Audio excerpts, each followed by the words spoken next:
ايه سبب الكارت الاصفر اللي الحكم عطاه نونيز بعد التدخل القوي ده؟ يعني يبقى هو المصاب وهو الطرف اللي اتأذى في الموضوع وفي الاخر هو اللي ياخد انذار؟ وايه اللي كان لاعبين ايفرتون بيقولوا للحكم في الوقت ده؟ وايه اللي الحكم قاله لهم وليه كان بيشاور بايده كده على المكان ده؟ كل ده تعرفه في الفيديو ده، بس اعمل لايك وسبسكرايب وفعل زر الجرس وتعالى كمل الفيديو. من الاخر كده يا صديقي، انا عاوز احكي لك الموضوع من اوله عشان تفهمني كويس. ليفربول فازت بصعوبة كبيرة جدا على ايفرتون، حتى كان في فرصتين لايفرتون، واحده جت في القائم والتانيه كانت اوفسايد، والاثنين كانوا في منتهى الخطوره وكانوا ممكن يطلعوا ايفرتون كسبانين من المباراه. يعني من الاخر كده ده فوز بطعم الهزيمه، وده كان مخلي اللاعبين اعصابهم مشدوده جدا وبيحاولوا يسجلوا اهداف باي شكل كان، وده السبب اللي خلى اللقطه دي تحصل. في نهايه المباراه ليفربول كانت هتسدد هدف على ايد داروين نونيز في الوقت اللي كان ضاغط فيه على برانسويت بشكل رهيب جدا. برانسويت رجع الكره باستهتار كده لبيكفورد حارس ايفرتون، وكانه كده يعني ايه مش عاوز يديها له، هو حطها في النص ما بينه وما بين نونيز، وده خلى بيكفورد يتدخل على نونيز بالشكل العنيف قوي ده، جرى عليه وشاط رجله. وزي ما انت شايف كده بيكفورد راح يكلم الحكم، والحكم رد عليه اللي هو يعني ما تقلقش انا عارف كل حاجه. بيكفورد خلاص لما اطمن ان الحكم مش هيعمل له حاجه ومش هتتحسب ضربه جزاء، اداله خبطه كده اللي هو انا مطمن عليك خلاص. في الوقت ده كان ضامن ان الحكم واقف في صفه ومش في صف نونيز، بالرغم من ان هو اللي تدخل بشكل عنيف جدا على نونيز، ونونيز حرفيا كان متدغدغ واقع على الارض. بعدها راح بيكفورد كده يهدي نونيز ويطمن عليه. برانسويت دخل يكلم الحكم وهو متعصب جدا. الحكم حب يطمنه اللي هو اهدى كده عليا شويه انا عارف شغلي. وفي الوقت ده الحكم عمل حركه غريبه جدا، شاور بايده كده على المكان ده، واول ما عمل كده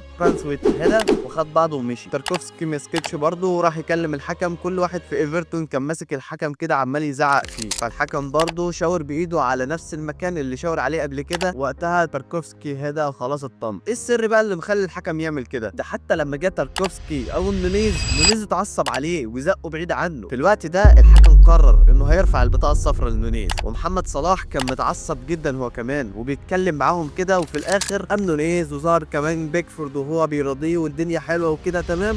راح الحكم رفع له البطاقه الصفراء وظهر نونيز بعلامات التعجب والدهشه وما كانش مصدق اطلاقا اللي بيحصل ده. يبقى الحارس هو اللي غلطان ونونيز هو المصاب، وفي الاخر هو اللي ياخد بطاقه صفراء. ولكن اسمح لي اقول لك ان الغلطه فعلا غلطه نونيز، وان الموضوع مش على قد اللقطه دي بس. نونيز قبل ما يتدخل التدخل ده وتحصل اللقطه دي، الكوره كانت مع سوبوسلاي في نص الملعب. سوبوسلاي حصل عليه تدخل عنيف جدا والحكم وقتها صفر بركله حره. يعني نونيز كان المفروض يوقف الهجمه ويرجع الكوره لورا، ولكن نونيز حب يستغل الفرصه ويكمل على الكوره وما يوقفش اللعب، متجاهلا تماما صفاره الحكم وقرار الحكم بتوقيف اللعب. وده السبب اللي خلى الحكم يتعصب جدا ويشاور بايده بالشكل ده، وده السبب اللي عشانه لاعبي ايفرتون كانوا متعصبين وبيجادلوا في الحكم. فبرايك انت ليه صلاح كان بيتكلم في الوقت ده ومتعصب طالما هو عارف ان نونيز غلطان؟ وبرايك لو كانت الكوره دخلت هدف كانت اتحسبت ولا لا؟ استنى رايك في التعليقات، وما تنساش اللايك والسبسكرايب وتفعل زر الجرس عشان تشوف كل جديد. سلام.